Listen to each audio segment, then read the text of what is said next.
예수 그리스도 안에 있기 때문에 평강을 누리는 것입니다. 예수 그리스도 안에 있기 때문에 그 구원의 감격과 기쁨과 그 영생의 그 천국에 대한 소망을 가지고 살아가는 그리스도 예수 안에 있는, 어느 가정에 살고 있느냐, 어느 직장을 다니냐, 어디서 공부하느냐, 내가 어느 지역에 살고 있느냐, 어느 집에 내가 지내고 있느냐, 내가 건강하냐, 내가 병들었느냐, 내가 많이 배웠느냐 못 배웠느냐, 내 물질이 많으냐 궁핍하냐, 아무 상관없이 그들 뛰어넘어서 우리 모두는 예수 그리스도 안에 있는 자들이 되는 줄로 믿습니다. 너희를 위하여 하나님의 그 은혜의 경륜이라고 이야기하는 2절에 보면 하나님의 은혜의 경륜, 이 경륜이라고 하는 것이 하나님의 경영을 말합니다. 하나님의 섭리거든. 근데 오이코노마이라고 하는 이 헬라어 단어인데 이게 어떤 의미가 있냐면 사명, 직분이라는, 성경에 여러 차례 사명과 직분으로 번역돼서 나와 있는데, 사도 바울은 분명히 아는 거예요. 하나님의 은혜의 직분, 하나님의 은혜의 사명, 내가 예수 그리스도의 일을 붙들고 복음을 위해서 살아가는 것이 하나님의 은혜로 주어진 사명이라는 사실을, 하나님의 은혜로 주어진 직분이라는 사실을 아는, 복음으로 말미암아 된 우리 인생, 이제 복음을 전하면서 살게 되는, 복음을 나누면서 살게 되는 것이,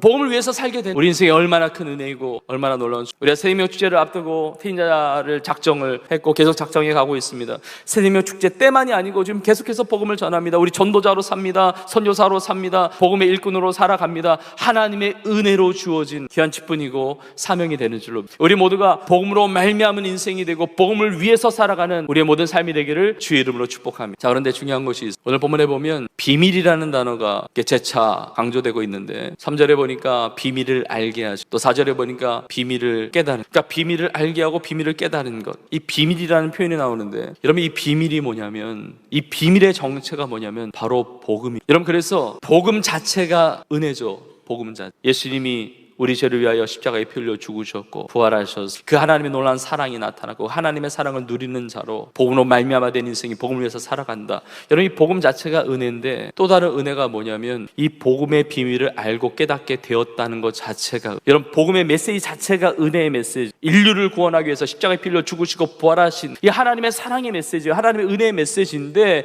여러분 이것이 내 삶에 들어오게 된 것이 은혜라는, 여러분 비밀이 복음이라니까요. 이 비밀을 알지 못하는 자는 복음에 대해서 무감각, 의시한 말씀을 듣는다 할지라도 저렇게 복음으로 말미암아 복음을 위해서 이야기하는데 내 마음이 아무 감동이 없어요. 뭐 아무 움직임이 없습니다. 아무 변화가 나타나지 않습니다. 뭐 복음이 어쨌다는 거야? 복음이 나하고 무슨 삶이라는 거야? 무슨 상관이 있냐는 거야? 뭐 바울은 그렇게 살았겠지. 근데 나의 달려갈 길은 다른 길인데 복음이 뭐 그렇게 중요하다는 건가? 이게 안다고 올 수가 있단 말이에요. 그건 비밀을 몰라서 그래. 비밀이 깨달아지지 않아서 그렇습니다. 비밀을 알면, 비밀을 깨달으면 이 복음의 감격이 오는 거예요. 내가 하나님의 함께 상속자가 되고 함께 지체가 되고 약속에 참여하는 자가 되었다는 이 감격이 있게 되고 복음을 위해서 내 생명 바쳐 살게 되는 이 놀라운 역사가 나타나게 된다는 것이죠. 여러분 이 비밀을 우리 모두가 알고 깨달을 수 있기를 주의 이름으로 축복합니다.